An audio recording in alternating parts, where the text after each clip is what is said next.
Anjaneya university Raipur में सिंधी भाषा परिषद द्वारा सिंधी भाषा प्रोत्साहन दिवस मनाया गया, जहां सिंधी समाज के 150 से अधिक लोग इस आयोजन में उपस्थित हुए और उन्होंने सिंधी और सिंधियों के इतिहास को सामने रखा। सिंध प्रांत से आए सिंधी और सिंधियों के इतिहास से जुड़े कुछ महत्वपूर्ण जानकारी सिंधी समाज के वरिष्ठ जनों ने दी, जहां 1947 के बाद सिंध से कैसे भारत पहुंचे और भारत में रहकर सिंधियों ने कभी भी अपने लिए आरक्षण की मांग नहीं की है। साथ ही साथ सिंधियों के इतिहास और सिंधियों के वीर गाथा को भी बताया। साथ ही साथ इसे पाठ्यक्रम में शामिल होने की बातें भी सामने आ रही हैं, जहां अभी तक सिंधियों के इतिहास को लेकर जानकारी साझा नहीं की गई है। सिंधी भाषा द्वारा यह पहला आयोजन था जो बेहद सफल रहा।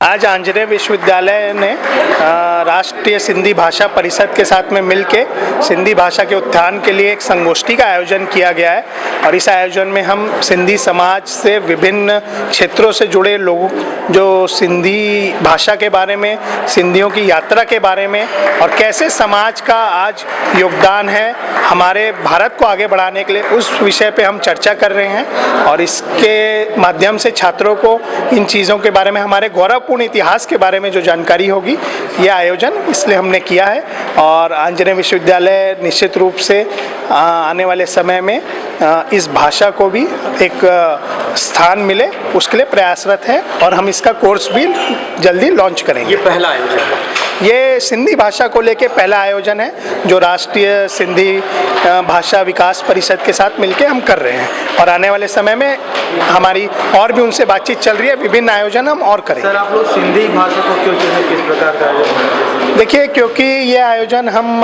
सिंधी भाषा विकास परिषद के साथ मिलके कर रहे हैं, इसलिए इसमें सिंधी भाषा के उत्थान की चीज़ें हैं। बाकी आंजनेय विश्वविद्यालय में शोध अभी हिंदी में, इंग्लिश में, छत्तीसगढ़ी में, बाकी भाषाओं में चल रहा है। ये एक नई भाषा का हमें अवसर मिला तो निश्चित रूप से मैं समझता हूँ और आने वाले समय में हम और भाषाओं को लेकर के इसमें रिसर्च करेंगे और प्रयास करेंगे। सिंधी भाषा और सिंधियों का जो इतिहास रहा, उससे विद्यार्थियों को सीखने लायक अनेक चीज़ें हैं। वो भाव को भारत सरकार और भारत सरकार का मानव संसाधन मंत्रालय के तहत राष्ट्रीय भाषा विकास परिषद नई दिल्ली ने सिर्फ छत्तीसगढ़ में नहीं बल्कि अपितु पूरे भारत में अनेक यूनिवर्सिटियों को ये निवेदन रखा या आदेश भी दिया कि ये विषय को लेकर के चर्चा की जाए और विद्यार्थियों को प्रेरणा दी जाए, कि इन विद्यार्थियों का काम है अच्छी चीज़ों से प्रेरणा लेना।